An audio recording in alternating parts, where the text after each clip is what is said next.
আসসালামু আলাইকুম।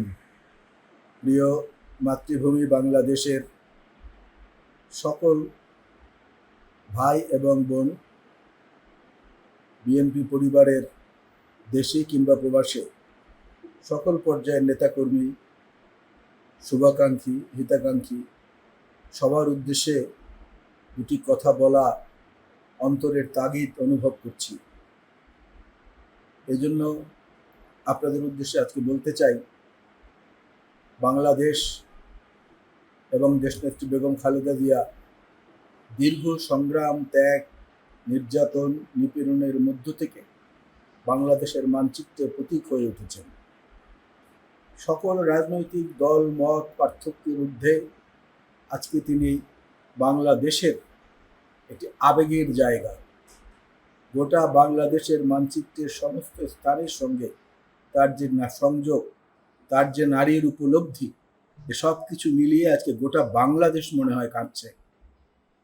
বাংলাদেশের সেই কান্না আরও যাতে না বাড়ে, আরও যাতে এই ক্রন্দন আকাশে বাতাসে ধ্বনিত না হয়, সেজন্য আমাদের বিশেষ করণীয় কয়েকটি কাজ আমি খুব বিনয়ের সাথে আপনাদের সকলকে উদ্দেশ্য করে বলতে চাই।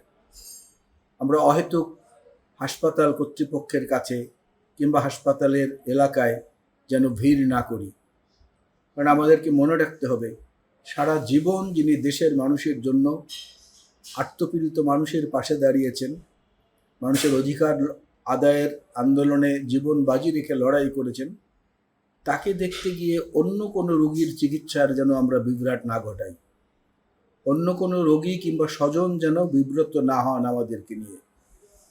এই জন্য আমাদের যে মূল কাজগুলো সেদিকে যেন আমরা লক্ষ্য রাখি। চিকিৎসা চলতে দিন, আল্লাহ রাব্বুল আলামিন তাকে সুস্থতার নিয়ামত দান করুক। এটা আজকে গোটা বাংলাদেশের আত্মচিৎকারে পরিণত হয়েছে, গোটা বাংলাদেশের চাহিদায় পরিণত হয়েছে। সুতরাং আমরা যারা মুসলিম আছি, 5 ওয়াক্ত নামাজের পরে নিয়মিত আল্লাহর দরবারে প্রার্থনা করি আল্লাহ যেন তাকে সুস্থতার নিয়ামত দান করেন। একই সঙ্গে অন্য ধর্মাবলম্বী যারা আছেন, যার যার নিজের ধর্ম অনুযায়ী ভগবানের কাছে, ঈশ্বরের কাছে, গডের কাছে যার যেটা বলা সেটা তার জন্য দোয়া করেন। আল্লাহ যেন এই জীবন্ত কিংবদন্তিকে বাংলাদেশের সেবা করার জন্য আরও কিছু সময় যেন তাকে বরাদ্দ দেন। আমরা যেন নিজেদের আবেগকে, নিজেদের কষ্টকে একই সঙ্গে অন্য মানুষের বিরক্তি উৎপাদনের হাতিয়ারে পরিণত না করি। আমরা যেন এভার কেয়ার হাসপাতালের আশেপাশে ভিড় না জমাই।